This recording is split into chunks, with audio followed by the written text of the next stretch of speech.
Welcome, everybody. We've got John Danaher here. He's a senior lecturer in law at the National University of Ireland in Galloway.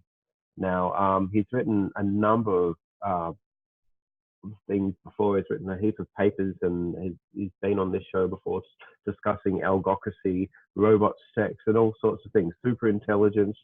And today, we're going to be talking about automation. I think we have discussed that briefly in other interviews as well, but John has written a book called Automation and Utopia. There it is, in a bright pink book with a robot placing a cherry on top of a cupcake.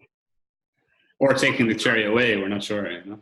Oh, it's taken away. Well, it's open to interpretation, I guess. Yeah, indeed, yes.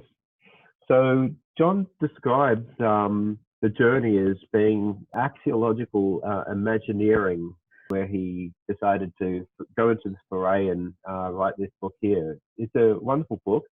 Everybody should buy it. But what is it, John, that motivated you to write such a book? Why did I write the book? Partly I was just motivated to try and make a different contribution to the debate about technological unemployment. So as you are aware, and I'm sure most of the people watching or listening to this are aware, there's been a lot of interest in the past decade or so about the potential automation of jobs and about the likelihood that more and more people will be unemployed in the future or displaced from work because of advances in robotics and AI. And there have been a number of good books and papers and reports that have been written about this topic, but most of them, I think, deal with the kind of current or immediate policy challenges associated with technological unemployment.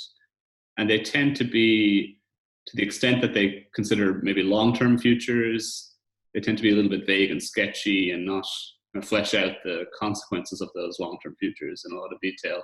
So what I wanted to do is write a book that took seriously the idea that we could arrive at some kind of post-work future. And what would that mean for human flourishing and human civilization? So you mentioned, like, at the outset of the book, I use this concept of being an axiological Imagineer, which is a very pretentious title, I will admit. Oh, I like it. I think it's funny. Like, the idea there is that, so axiology in philosophy is the study of value, like what's valuable and what's important. Value theory. Yeah, exactly. So, and then an Imagineer is just somebody who dreams up creative or inventive ideas. So I'm trying to imagine the future of human values in a post-work society. So the book looks a little bit at like automation and its impact on human life right now, but then tries to spend the bulk of its time imagining what the post-work futures might look like. Right. I guess what are people thinking about today is getting redundancy and not being able to pay off their mortgage, or not being able to take their girlfriend out on a date, or not being able to measure up to their peers in terms of the dignity of having a job. It's human obsolescence. Who's going to become obsolete first is something that people often worry about. Is it them? Is it going to all happen very soon? Is it going to happen very quickly? Is it going to be a big surge of massive unemployment across the scale? Or do you think it's going to be like certain types of, vocations that'll, fall to automation first before others? Yeah, I think what you have to, when you look at the displacement of work, you have to think about a number of different factors. So obviously there's the technology itself and its capacity to displace the given tasks that the workers perform. But there's also then, I guess, the legal and policy and political norms associated with the work. So, some forms of work are more protected from technological displacement than others. Just to give a quick illustration of this, the EU has recently introduced this general data protection law that insists upon human review of all automated decision making. So, like, there's a legal protection built in there there has to be at least one human worker reviewing the decisions of an automated decision procedure. And you can get other examples. So it's a human in the loop or on the loop sort of scenario there. Well, it sounds like more like on the loop rather than inside. I think what it actually means in practice is still a little bit open to dispute, because the GDPR is a relatively new piece of legislation, although that provision is a dates actually from the 90s. So like it seems more like it's an on the loop kind of procedure as opposed to an in the loop where you're actually making it concrete. Yeah, contributing to the process, or yeah, for sure, rather than just reviewing it. Yeah, but that's just an illustration. So it's also true in some kind of professions like medicine and law that like there are fairly stringent qualification and certification requirements to be a lawyer or a doctor, and that can give them better protections against certain forms of automation. And also, you know, some groups of people have a lot more political power and they can lobby and protect their interests more than others. So, you know, the people who are most likely to be automated are probably people who perform tasks that technology can easily replace, you know, routine, predictable tasks in a predictable environment, and who also just don't have a lot of political power or legal protection associated with jobs. Yeah. Which is a bit unfair, isn't it, really? I mean, you know, it's often the case that, you know, if you have power or somebody has power in an organization, whether you or someone else, a mid-level manager, first of all, they're going to make sure that they're covering their behinds, you know, and sometimes they'll go to great expense in doing this. They'll spend like 4 or 10 times as much money on a consultancy agency that has a big name to go in there and do a relatively simple task, perhaps. And they'll do that so they can say, well, nobody got the sack for hiring Microsoft or KPMG or whoever, right? And this is behavior that, you know, in the consulting. No, I agree. It's obviously something you encountered yourself in your own work life, perhaps. But so one of the things I talk about in the book is this phenomenon of the polarization effect. Not political polarization, but economic polarization. So this is something that a MIT-based economist, David Autor, has written about a bit, which is that the impact of automation on the workforce tends to affect different groups of workers differently. In particular, it tends to be resulting in the polarization of the workplace or the workforce. So what used to be the case is that there were, broadly speaking, 3 categories of workers. There were manual workers who did, you know, kind of reasonably skilled or complex physical work. Then there were routine workers working in factories, or clerical workers pushing bits of paper around an office. And then there were more kind of management, creative workers who were involved in strategic decision making or product design and that kind of thing. And what he argues is that computer technologies have really hollowed out the middle of the workforce, those routine workers who typically made up the middle class in terms of income and lifestyle. And basically is pushing people into the other 2 categories of work, into more manual forms of work and then the more creative forms of work, but not in the same ratios or the same numbers. Far more people are being pushed into the manual bracket, which tends to be more precarious form of work. Short-term contract-based work tends to be poorly paid, poorly rewarded, tends to be more stressful, more difficult in the long term. And then the creative forms of work, which are better paid, better rewarded. There are relatively fewer people going into those kinds of work, but they are getting a supersized reward as a result. And this kind of ties into the earlier question you asked, is like, why should you hate your job? Well, like one of the reasons that I argue in the book that you should hate your job, and to be a little bit more precise, what I argue is that you should hate the fact that you're being forced to work for a living in order to get an income. One of the reasons is because it's unfair. The current distribution of income to effort, that ratio is unfair and rewards some people excessively and punishes other people unfairly. Yeah, indeed. I mean, it's certainly the case that like the economic system is sort of geared in a way that can be gamed, and it is a game. If people can put themselves in sort of positions of power where they have access to levers of control, of course they're going to give themselves a bit more of a kickback than they allow for other people if they can do that. Yeah, sure. In a sense, it's kind of like the early land grabs in America and Australia.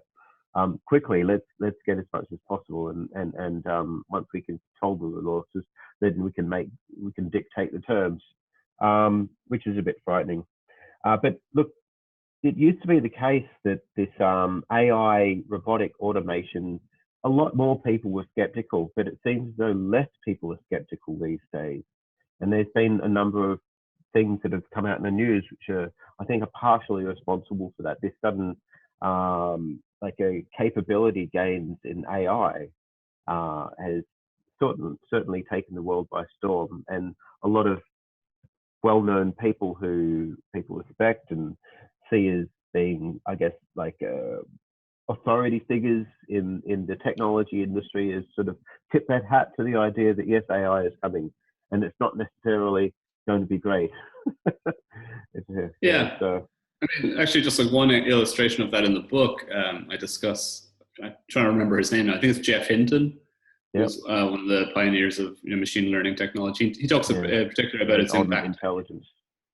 I think yes. On intelligence. Oh no, that's Jeffrey Hawkins. Sorry. Yeah. I'll have to. I don't know what he wrote, but I think I quote him in the book. He did this interview with the New Yorker about the impact of visual recognition AI, basically in radiography and scanning for tumors and that kind of thing.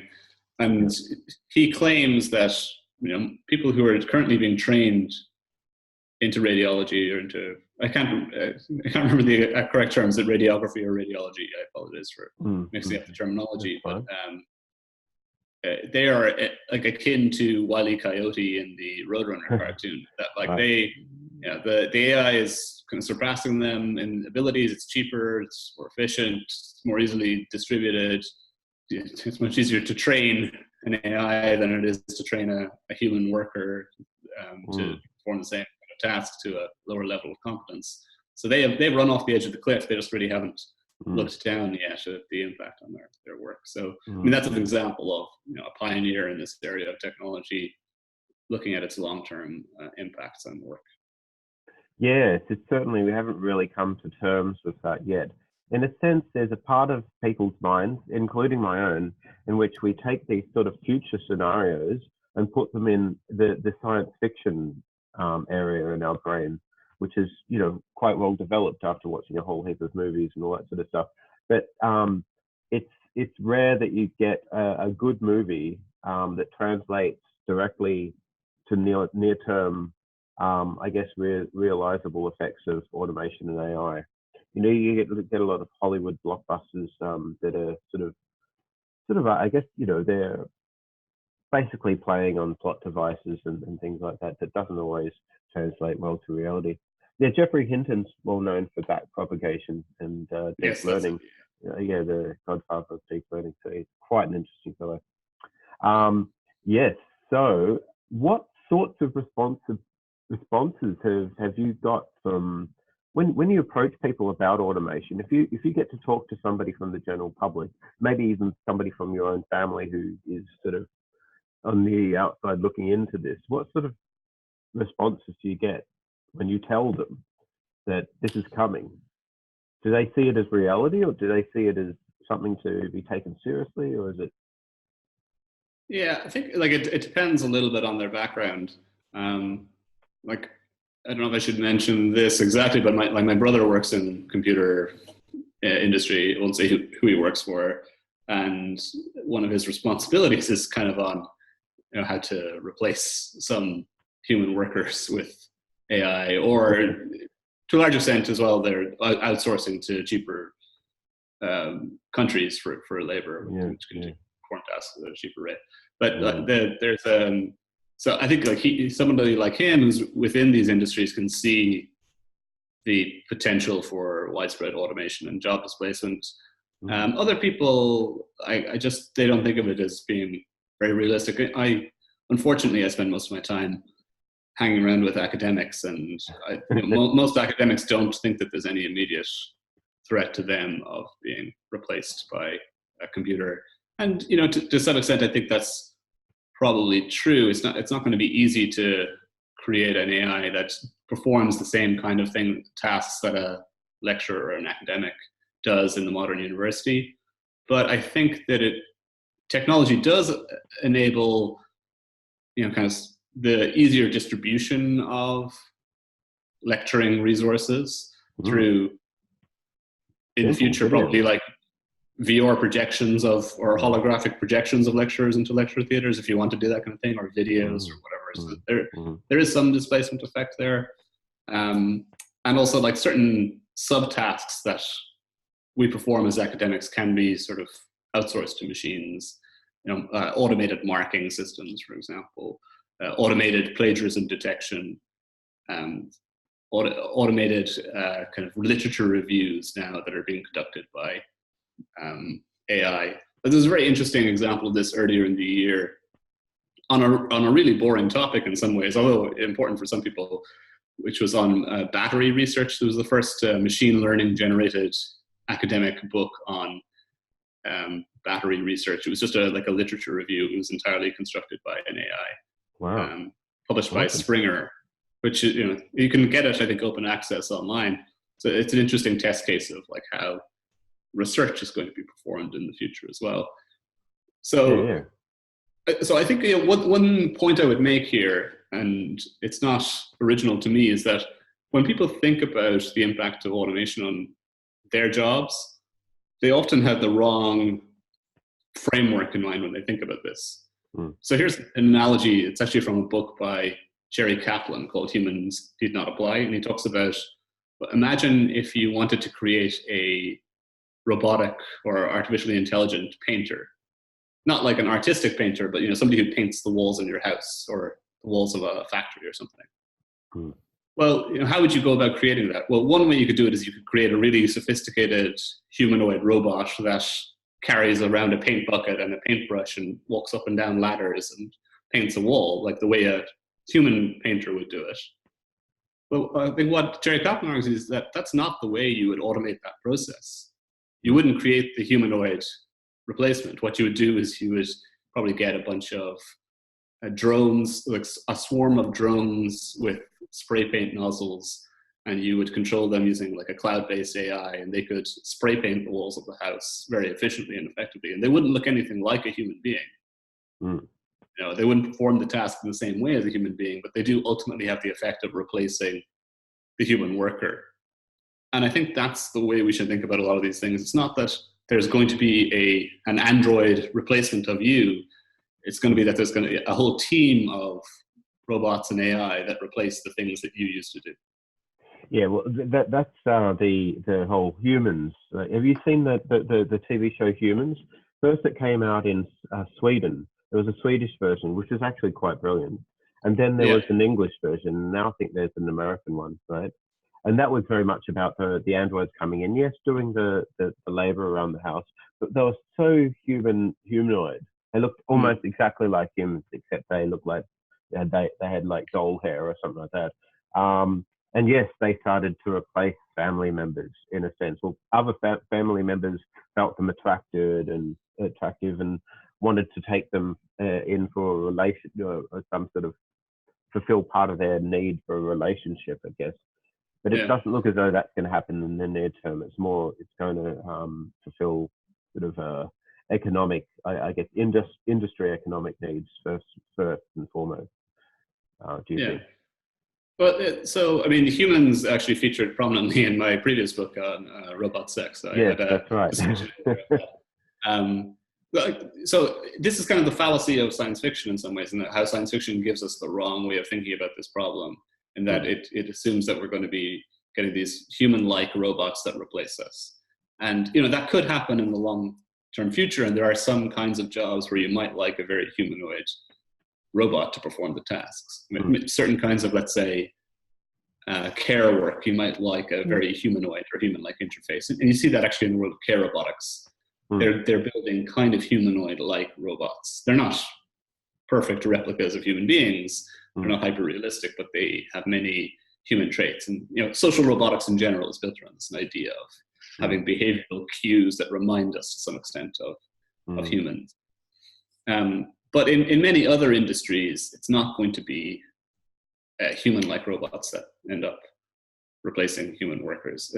And an abstract way of thinking about it is that your job, or the job that you currently perform, is made up of a bunch of tasks, okay?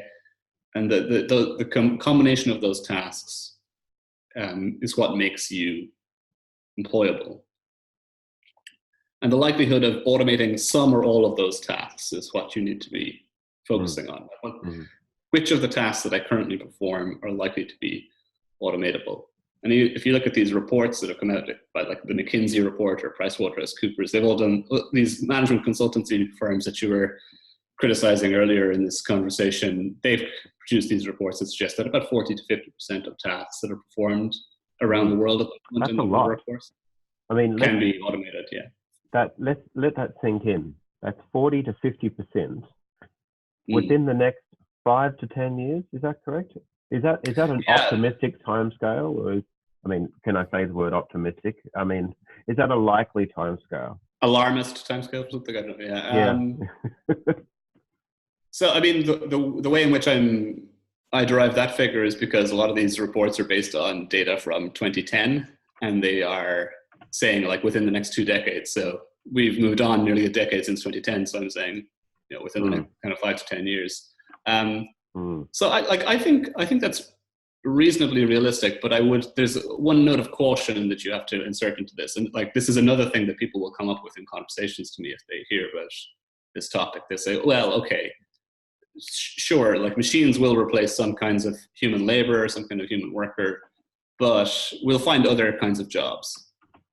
This was what happened in the past when the Industrial Revolution kicked off.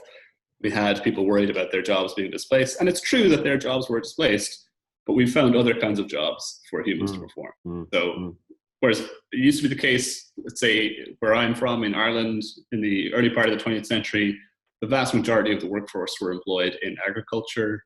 Many of them as just, seasonal agricultural workers, and who used to go about from farm to farm and do some casual odd jobs around the farms. Now, I can't remember the exact figure, but I think it's something like 5% of the Irish population is employed in agriculture. And in other countries, you find it's kind of between sort of 2% and 5% in kind of industrialized, advanced economies. So there's been a massive shift in the workforce from agriculture to something else. Typically service industries nowadays is the main employer. So we found other kinds of employment.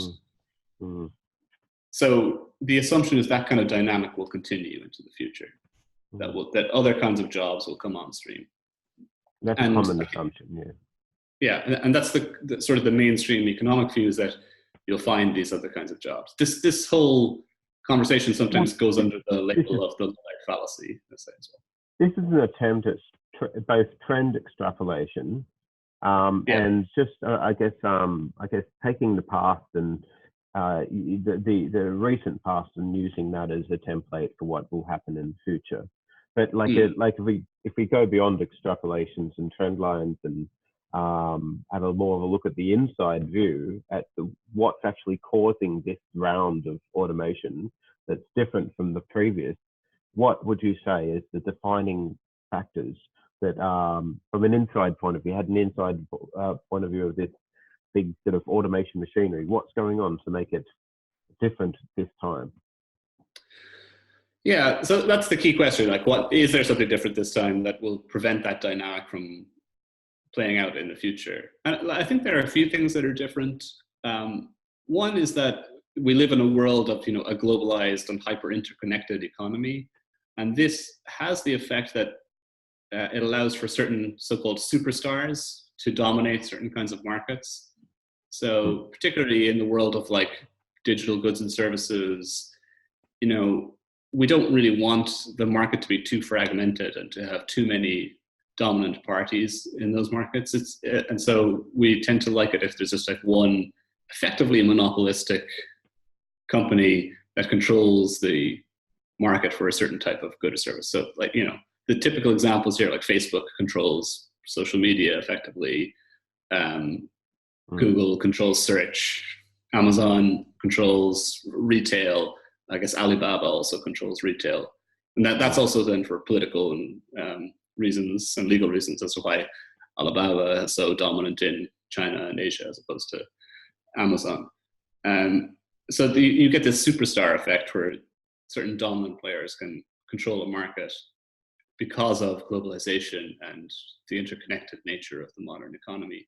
And I think this means that even if we do find new employment opportunities for people, in like new markets will open up, it's likely that those markets will employ much fewer are many fewer workers, or that there's less potential for kind of mass employment in these markets because of this superstar effect. So, a couple of people can create a product and they can automate it and dominate a market very quickly. So that's one thing that's different, I think.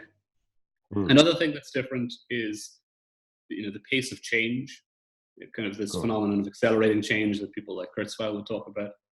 And, this can create an interesting dynamic between humans and machines. So if the idea is that, okay, we've got to find new jobs for humans, that means we've got to train humans into new skills that are relevant to the market.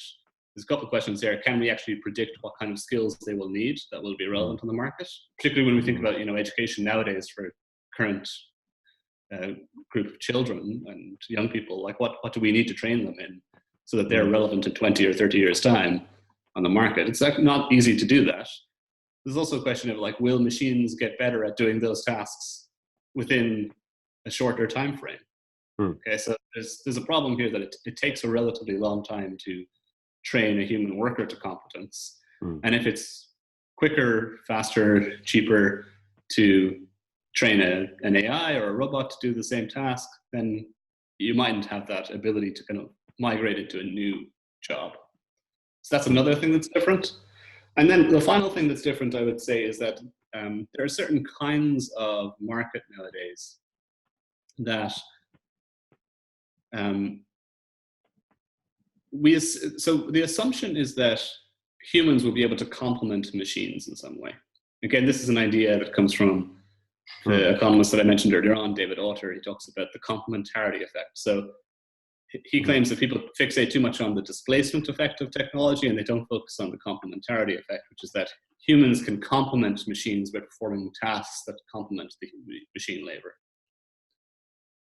But I think that there are certain kinds of jobs, and this becomes increasingly true as the world gets more complex and interconnected, where machines are better at complementing machines and performing tasks as opposed to humans complementing machines. So one illustration of this is maybe finance.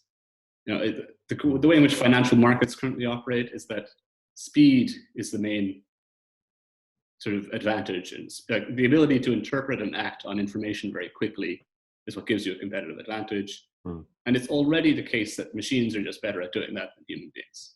And this is why the vast majority of trading nowadays is conducted by microsecond trading is. Now, I had another conversation with somebody a couple of weeks ago. I said, well, we could slow down the market if we wanted to. We could introduce some kind of speed limit on the market. And there are people who talk about that and take that idea seriously. And maybe you could. I think that the big challenge is like there are many vested interests in the high-speed market, and whether you can prevent them from kind of lobbying for keeping the existing arrangement is one question. But there's also a question of like whether it is in fact better for us, all things considered, to have a high-speed market. So some people will argue that it's more efficient and that it leads to more efficient pricing within a market. There are economists who make that case very seriously. But so what I would argue is that finance is already a kind of world where machines are better at complementing other machines because it operates at a speed that is far removed from human capacity. But I think the same dynamic can play out in other kinds of industry. So in the book, I talk a little bit about law, which is an example I'm familiar with, and medicine as being like two worlds where actually you want machines that can act on information or changes in scientific research or changes in laws or regulations very quickly. And it's becoming increasingly difficult for humans to do that without significant machine assistance. And I think ultimately this dynamic will mean that we kind of push humans out. There won't be complementary tasks for humans to perform because the machines have left them behind. This drive towards, I guess, efficiency in war, if we end up having this sort of push towards, okay, well, we need to sort of get people from within the loop to on the loop, and then from on the loop to out of the loop in sort of our automated decision making on the battlefield is something that scares a lot of people. And there was a big sort of, I guess, the big hoo-ha about that recently. I wouldn't call it hoo-ha. I think it's quite serious. And was it the Future of Life Institute put around a document that lots of academics, lots of people signed. I was one of them actually. I signed it. I'm not an academic, but I signed it. And I thought, oh, yeah, we need to really watch how we how we place our feet into the future. We've got to keep our footings ashore, I say. So what can we do? I mean, like if we're facing this automation, how are we going to balance this drive towards efficiency with trading off some inefficiency for safety in a competitive market? Yeah, like there's a question on safety and kind of managing the risks associated with the technology that is important. So like the example of autonomous weapons is a good illustration of this. Something in addition to the Future of Life Institute, there's a long enough standing campaign against killer robots that some people might be familiar with that lobbies for international conventions that outlaw the use of autonomous weapons and insist upon this notion of meaningful human control over automated weapons systems. And there's like debates ongoing at the UN every year about how to regulate for this. And I know quite a number of people who are involved in this debate.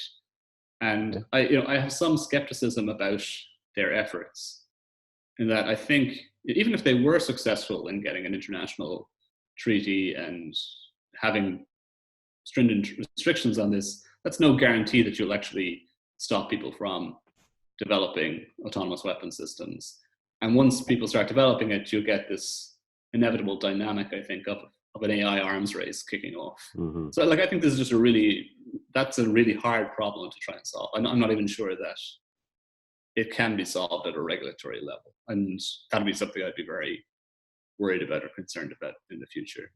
In terms of like how we manage the safety and the risks of other kinds of technology, look, like there are many different kinds of legal proposals out there, or even legislative policies that have been implemented to protect against this. So I mentioned the General Data Protection Regulation in Europe earlier as an example, which introduces a much more kind of stringent set of practices and guidelines about how data gets collected and used by AI.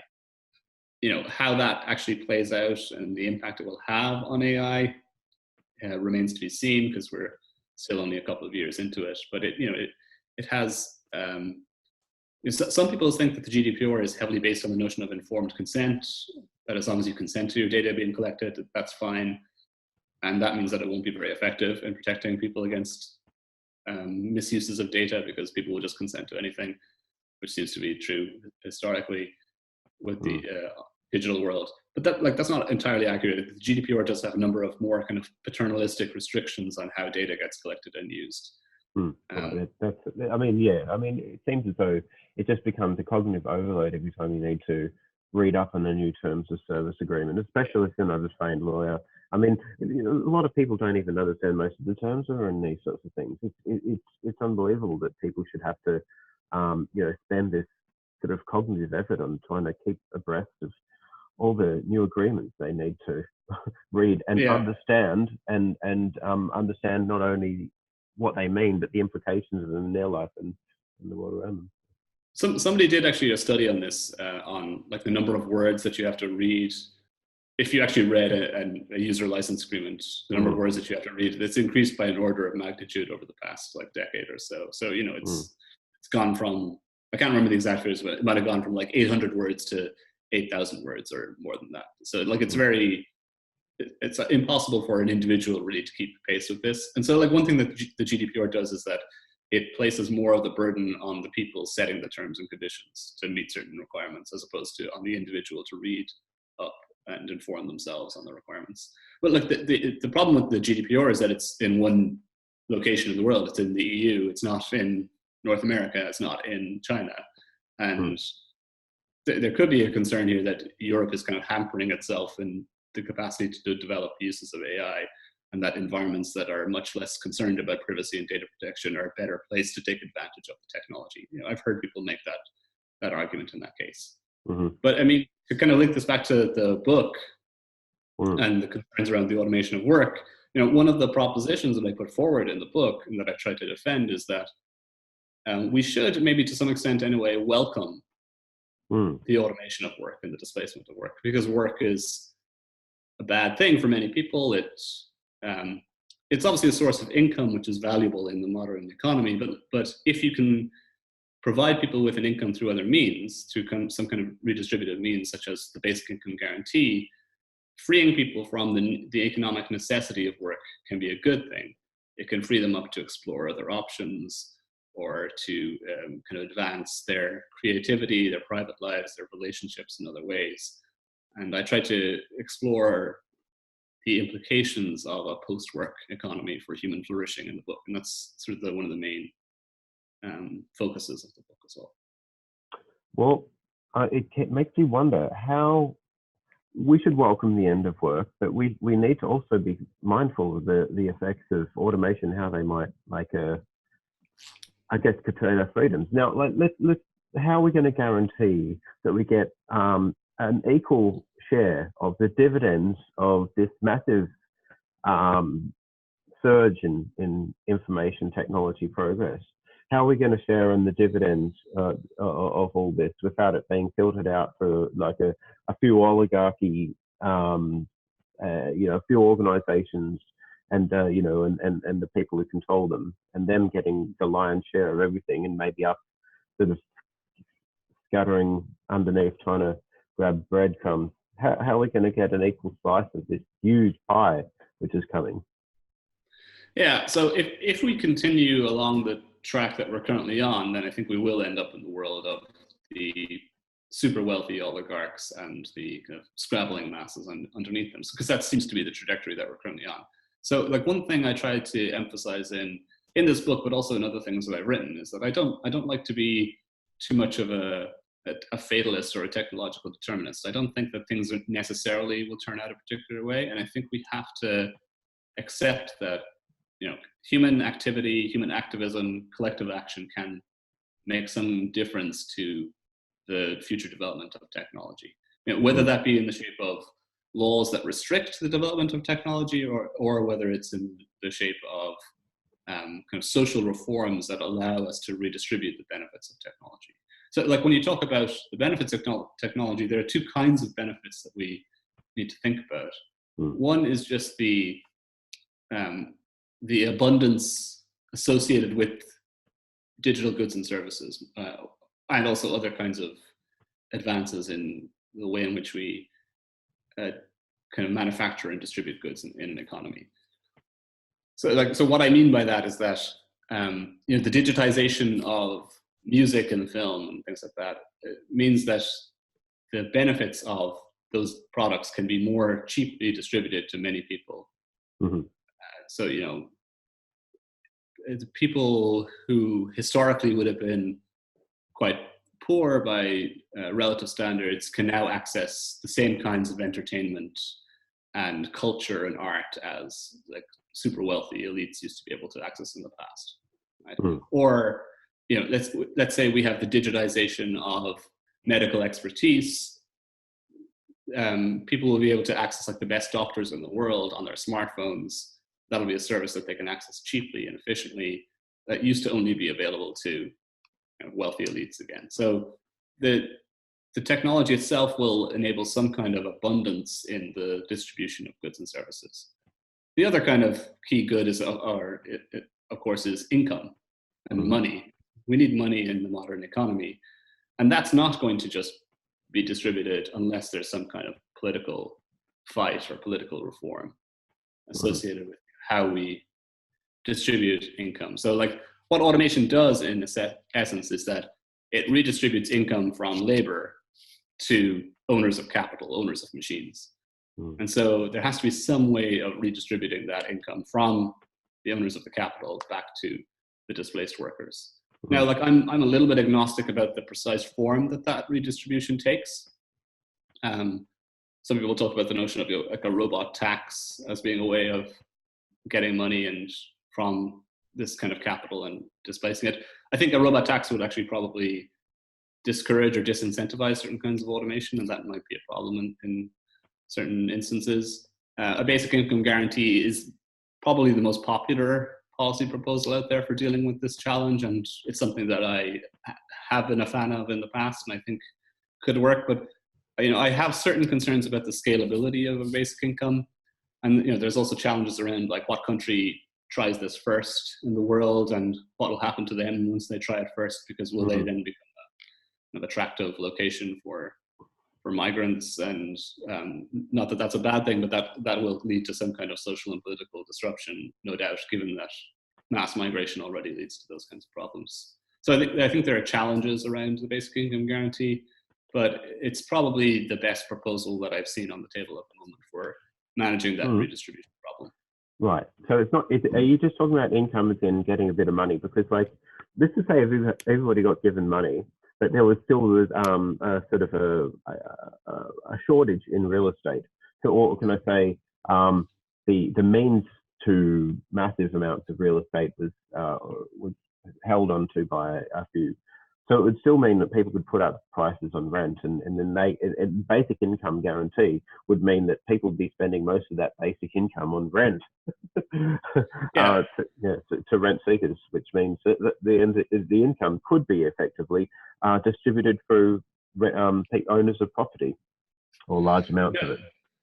Yeah, no, I absolutely agree that that's a major problem, particularly in urbanized areas nowadays, is the increasing price of land and real estate as a result. So I think the notion of income probably needs to be interpreted more broadly. And this is, again, why I'm partly agnostic about the exact form of the redistribution, because it could be benefits in kind, like income in kind, such as easier access to rent or property. Like the one thing I would say about like why are property prices increasing so dramatically in urban areas around the world? There's a book written a number of years ago by a former head of the UK Financial Services Authority that I think made an interesting argument about this, and I actually wrote about it on my website once if people want to look at it. Which is that is actually partly caused by how we distribute money in the modern economy, and how we create and distribute money. So in the aftermath of the 2008 financial crisis, what central banks did effectively is that they released more money into the economy. They printed more money, just to use the simple kind of analogy here. Of course, they don't print it, they just create it in digital form. And what they did is that instead of like giving it to every person in the economy, which is technically feasible, the central bank could create several $1 trillion or euros and put it into our individual bank accounts. It might be logistically difficult, but that's not what they do. They gave it to banks. And banks then distribute it. And how do banks distribute it? Well, they don't kind of lend it to you and me, because we look like high risk prospects, particularly in the aftermath of a financial crisis. So they distribute it to basically wealthy real estate developers. And like in this book, it's called Between Debt and the Devil. I can't remember the name of the author now, but he argues that, and she gives kind of statistics on it, that most of the money that goes into banks and that gets lent out to people is lent out in the form of loans to real estate, and mainly to kind of wealthy speculators in real estate. So I think part of the problem there has to do with how we create and distribute money. And so we probably need to rethink exactly how we create and redistribute money as well to address problems around property prices. Indeed. It's shocking. Well, I said, there's something I just did not know. Thank you for telling me that. I'll rest easy. One of the things I do, like in my day jobs, I teach a course on banking law where I talk a lot about this. And I'm not like a super expert on money and banking, but I've kind of learned more over the years by necessity. And if people learn how money gets created and distributed, most people are shocked when they learn how it works, how the system works. It's very open and kind of relatively transparent how it works. It's relatively simple how it works. It's complicated sometimes in its form. Okay. So like central banks will have all these complicated names for the instruments that they use to provide money to banks or to to kind of address liquidity problems within the economy.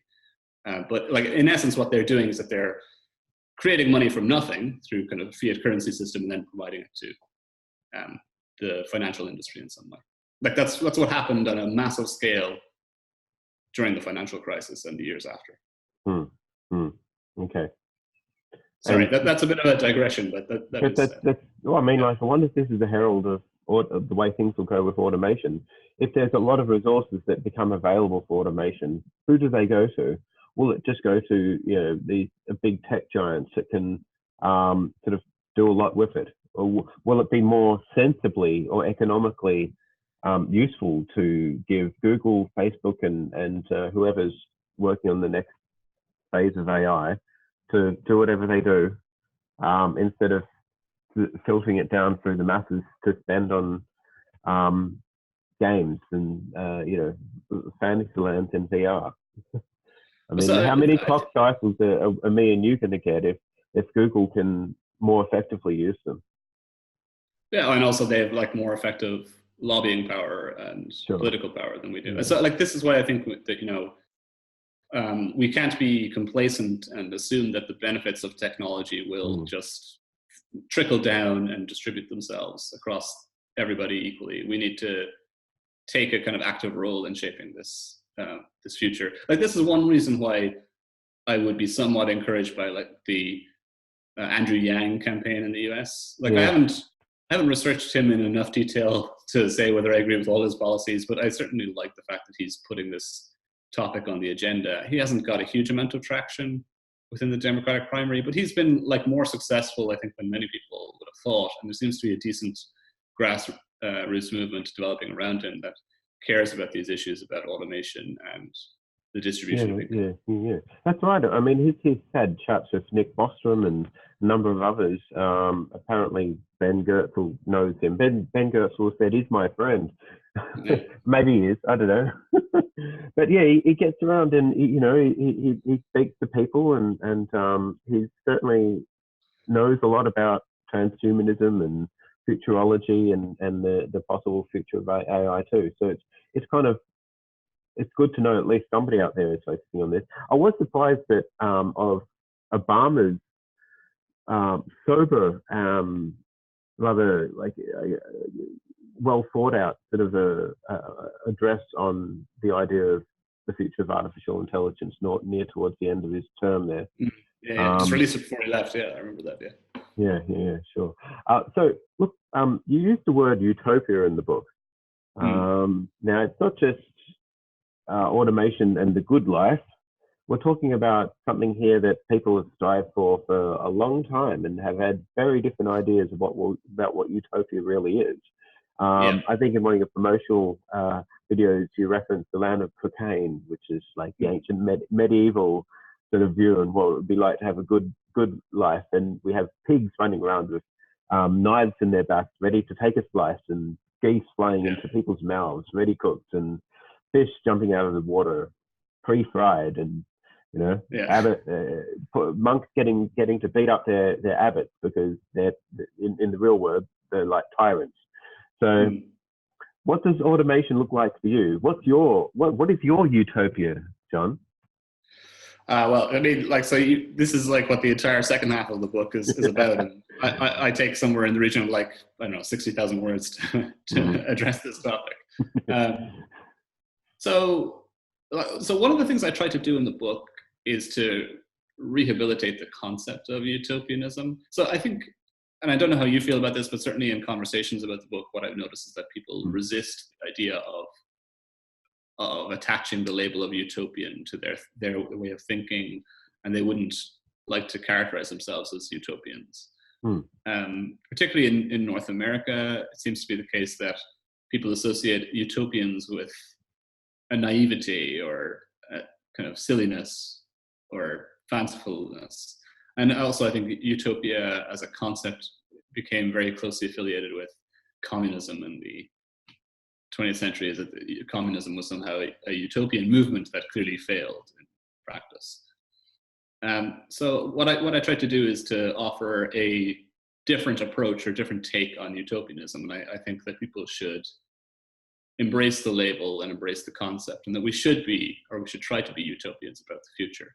That's not because I think that there aren't serious risks and concerns about the future either, climate change, superintelligence risk, other kinds of, like, let's say, biomedical, terrorism risk. Like, there's all these things that we should worry about. And Absolutely. If people want to read about those, they can read Nick Bostrom or Phil Torres or somebody like that who've written at length about the risks, and they, I think, make a good case for why you should be concerned about the future. But I think hyper pessimism about the future is relatively useless in some sense, because I think you need to be motivated by the hope of something better in the future. And so that's why I want to try and rehabilitate this notion of utopia. And I have a chapter in the book where I try to address the concerns that people have with this concept of this idea, and try to differentiate my understanding or my approach to utopianism from some of the historically maligned forms of utopianism. Mm. Now, like, I won't go into all the details on it, but like, one simple distinction that I draw is between two forms of utopian thinking: what I would call blueprint utopianism and horizontal utopianism. Now, these labels don't come from me, they come from other people that I've read. So a blueprint utopianism is like where you have some elite group of people who have a blueprint for how society should be. Okay? If you read some classical works of philosophy like Plato's Republic, that would be an illustration of what I would call blueprint utopianism. He has a very rigid plan for what the ideal city-state should look like. Everybody has their place in the society, they all have their functions to perform, and as long as they stick to those confined roles, everything will work out fine, everything will be harmonious and perfect. Thomas More's Utopia, which is of course like the first book that uses the term in the Western canon, is also similar. Like, it describes this island with a very rigid case-like structure that uses technology to kind of alleviate some of the burdens of existence. But it's a very kind of fixed blueprint that people have to conform to. I think blueprint utopianism is generally a bad thing, because what happens is that, well, it's static, and also these blueprints typically don't appeal to everybody, and they don't work for everybody, and they're like, oftentimes they are mismatched with human motivation and human nature in some way. Okay, so if you want to have like the one-line summary of why communism in the 20th century failed, it was because whatever blueprint the Politburo or the elite within communist societies had didn't match up with human motivations and human nature properly. They were trying to impose a blueprint on people against their will, and they didn't work with what they had in effective ways. That's kind of the standard critique of communism. So horizontal utopianism is something different. And like, part of the inspiration for this comes from a quote from Oscar Wilde. So Oscar Wilde said that, society always has to have a map of utopia, and utopia is always on the horizon. And you set sail for utopia, and as soon as you arrive, the utopia shifts location to the next point on the horizon. So the way in which I understand horizontal utopianism is that instead of having a static blueprint that you want everybody in society to conform to, what you want is to have an expanding horizon of possibility for society. That society is dynamic, that it's growing, that there's an open future, and that we don't have certain kinds of conflict or tension in society, and we don't have certain kinds of deprivation in society. But we do have the possibility of ongoing growth, not necessarily economic growth, but like civilizational growth in a more abstract sense, and change and exploration. And so we're constantly pushing the horizons of possibility. And that's what I think a utopia would be. And I try to sketch some examples of that in the book. Nice. I like that. Actually, I got to visit Oscar Wilde's grave when I was in France earlier this year. Just a little bit of trivia there. Now, so like, it's interesting. You've got a couple of utopias there that you focus on. One of them is the cyborg utopia, where you mitigate the threat of automation by upgrading people, either to meet the challenge of competing with automation, perhaps, or to be able to be more able to reap the dividends of automation. And then there's the virtual utopia, which is like people escaping into Nozick's machines, Nozick's experience machines. We had a good discussion the other night about Nozick's experience machines offline. Yes, But yes, so yeah, like what's the tension between these two approaches to utopia, cyborg and virtual? Yeah, like the way I set it up in the book is the first half of the book deals with automation and job displacement, but also like the broader threats of automation to human flourishing. And what I argue at the end of that section of the book is that humans have evolved to fill the cognitive niche, to use this kind of metaphor from evolutionary anthropology, so that, you know, what makes us different from other species is that we can use our intelligence, both individual intelligence and collective intelligence, to solve problems and make a new world for ourselves. And what's happening now is that machines are challenging our cognitive dominance. And so what I argue is that we face a choice. Either we try to double down on our cognitive dominance or hunker down in the cognitive niche, as I say. And to do that, we're going to have to find some way to compete with the machines. And one obvious suggestion here is to become more cyborg-like, so just to become more machine-like, become more like the machines that are displacing us. And that'll mean that we retain that dominance of the cognitive niche. And the alternative is to retreat from the cognitive niche and do something else. And that's how I frame or understand the notion of the virtual utopia. So, yeah, I mean, I can expand on that a bit more if you like. So, well, let's discuss the idea. I think, like, to ground this, Robert Nozick, is that his first name? Anyway, Nozick, right, yeah. So he came up with the idea of an experience machine, and this has been discussed in some previous interviews with David Pierce on this channel as well. But do you want to give a bit of a grounding there of what an experience machine is, and maybe you can discuss his Robert Nozick's view of utopia as well. Like what I actually would try to do is try to read the description of the experience machine thought experiment from Nozick himself. I just need to try and find it if I can.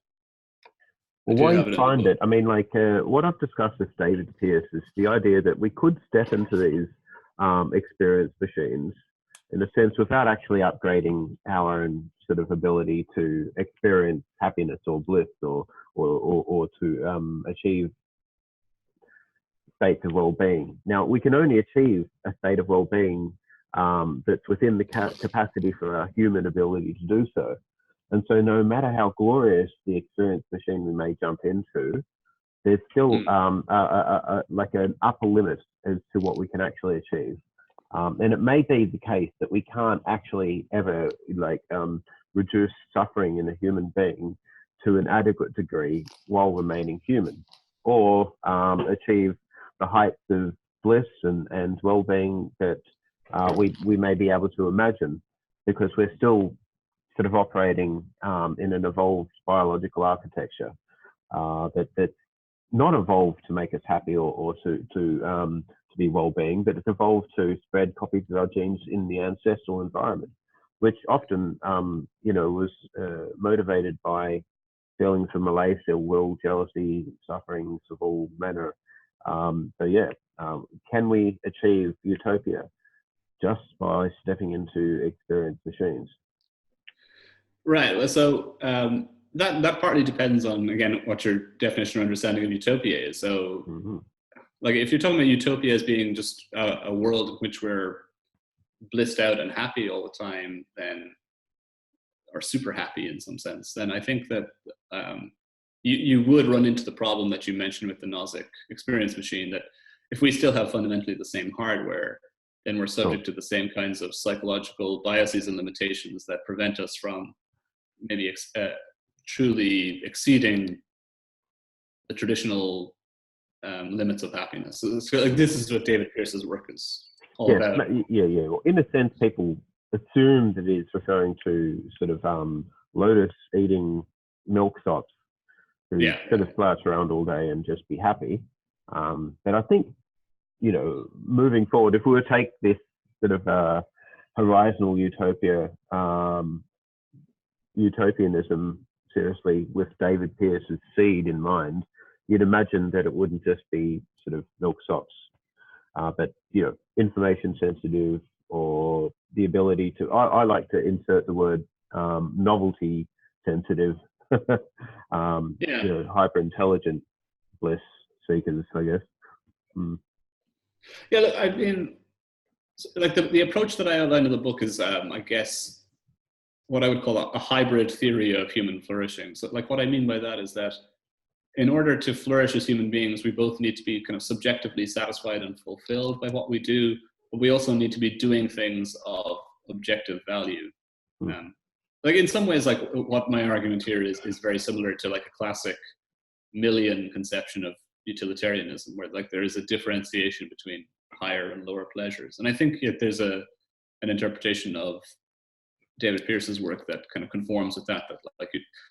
He's not talking about being some kind of blissed out heroin junkie or something like that. It's a more differentiated and intellectually stimulating and interesting form of pleasure and engagement.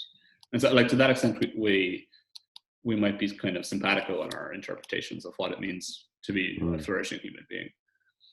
If you want, I did find the passage eventually about Nozick's experience machine.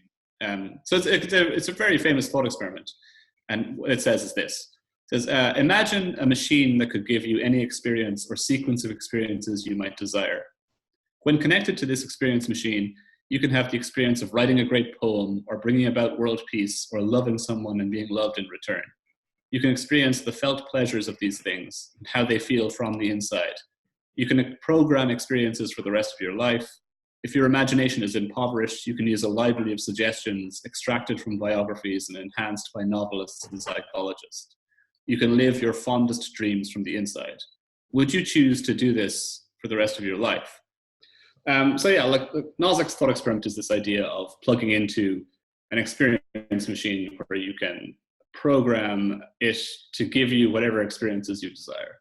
And he also talks about if you have a very impoverished imagination, you can't imagine things that would be enjoyable, you can consult a library of potential experiences that you might find enjoyable.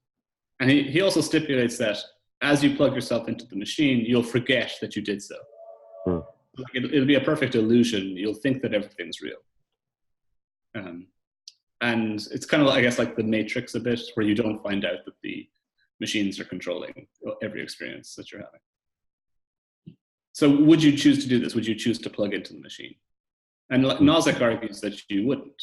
And he says that whenever he presents this thought experiment to people, that nobody wants to live that kind of life. And to him, it suggests that there's something more than just subjective pleasure or subjective experience to our understanding of the good life. That we need some kind of connection to objective reality to live a flourishing life. And so like that, to some extent, that is a challenge to this notion of a virtual utopia. But like I have a set of responses to that challenge in the book. And like part of it hinges on like what we understand by virtual reality. One of the things that I argue for in the book is that a virtual life to me is one that is lived inside some kind of artificially constructed niche. But that doesn't necessarily mean that it's lived inside a computer simulation. Okay, and like I would suggest, and I'm not the first person to suggest this, if people who've read Yuval Noah Harari, he makes a similar kind of argument, which is that a lot of our lives, our current lives, are virtual in some sense, and that we live inside technologically and socially constructed realities.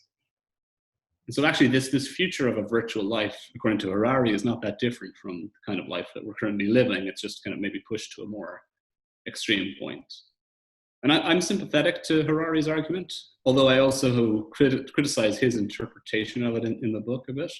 But like to draw it back to Nozick, so like Nozick is concerned about living a life that's just purely one of subjective pleasure, and there's nothing real within it. You don't have this connection to objective reality. So what I would say is that you can actually live a virtual life in objective reality, and also that there's a mistake underlying Nozick's argument, which is that the assumption that things won't be real inside a kind of virtual simulation. And I would say actually a lot of things can be real inside a virtual simulation. You can have like real relationships with other people, you can have real friendships, you can have real experiences, you can develop real moral virtues. So there's a lot of things that can be real within a virtual simulation. And they are all kind of constitutive elements of what a good or flourishing human life looks like. Interesting. And yeah, I like that idea. And the fact that, once we have better sensors that, the internet uses or whatever, I mean, in a sense that gives you more detailed and more accurate, I guess, views on reality as what it is and how it operates. In a sense, you're surrounding yourself in a sort of an informational level of accuracy that is greater than what we can achieve with our raw senses alone. Which is like an augmented reality engagement with the world as well. Like, is that a virtual engagement or is it real? Like, I think it's quite a blurry distinction to me, quite a hard distinction to make. And so So the irony in the book is that, like, the virtual utopia that I argue for at the end, to many people seems like a very radical and outlandish idea. But my strategy of arguing for it is to say that it's actually not as radical as it first seems, and it does enable a kind of human flourishing that we are already familiar with. Well, that's right. I mean, like, in a sense, we don't need to travel at long distances and waste resources from getting from one place on the earth to the other. Like, I don't need to go to Ireland to talk to you. I mean, we're literally talking to each other from opposite sides of the globe right now. Yeah. There's kind of virtual medium, or digital medium. Yeah, that's right. It's only going to get more powerful too. But I mean, I guess in a sense, we are operating in little virtual machines inside our heads as well. Our brains are really are not don't have direct access to real. In a sense, it's just an evolved sort of augmented sort of experience. Can I say? I don't know. Well, yeah, we're running models, we're running simulations in our brains of the world. In a sense. Like, this is again an old insight from philosophy. Some people might hate me for this interpretation, but like Immanuel Kant, like his whole philosophical enterprise was built upon the notion that we don't have direct access to reality. Instead, we kind of project this simulation onto reality, and that's the only thing we have access to. Like the Kantian framework is that we don't have access to the thing in itself. We only have access to the kind of representation or idealist view of the thing in itself. Indeed. Yeah. Well, yeah, it's been really good having you again. I encourage everybody to go out there and buy the book, and indeed have a look at John's blog too, because there's quite a lot there, and he's been doing a lot of interviews himself as well. And all this can be found at, what is it, philosophical disquisitions at blogspot.com. Right. You don't even just type philosophical disquisitions into Google and you should get it. It is admittedly, as we learned earlier in this conversation, I'm a fan of like pretentious titles. So axiological imagineer and philosophical disquisitions are kind of kindred. They just names. slide off the tongue, don't they? They really do, yeah. Well, it's been wonderful having you again, John. Hopefully another time soon, and keep up the great work. And hopefully we can nudge the future in a direction that we can say is closer and closer to utopia. And I hope we don't end up with a static utopia. I do hope we end up with a horizontal utopia, as you suggest. Yeah, thanks. And thanks for making the time to talk to me. And also, you obviously have been doing great work interviewing and collating kind of the views of key figures in kind of futurism and transhumanism for years. So I definitely recommend everybody check out your rather extensive library of videos on YouTube. Getting rather large. I've got over 1,000. 1,000, yeah. So like definitely, I've used it as a kind of key resource myself over the years for the research that I do. So, I really appreciate the kind of work that you're doing. But I guess in the near future, I do hope to be doing a conference in Melbourne, focusing on some aspects of futurology, one of them being understanding machines, so watch out for that. And there's always this looming idea of a documentary that's going to come out anytime now. That's been in the back of my mind for almost a decade. So let's see what happens. You've got enough footage. You've got enough talking heads to make it Yeah, up. I've got a lot of talking heads. But yeah, I need to direct it and plan it all out really nicely. Anyway, yep. So that'd be great. I would look forward to watching that. If you well, I'd love to cover Utopia. Actually, I think that would be a fantastic thing to do. But yeah. Oh, it's been great having you, John, and I'll let you go now. It's been another time soon. Yeah, cool. All right. Enjoy.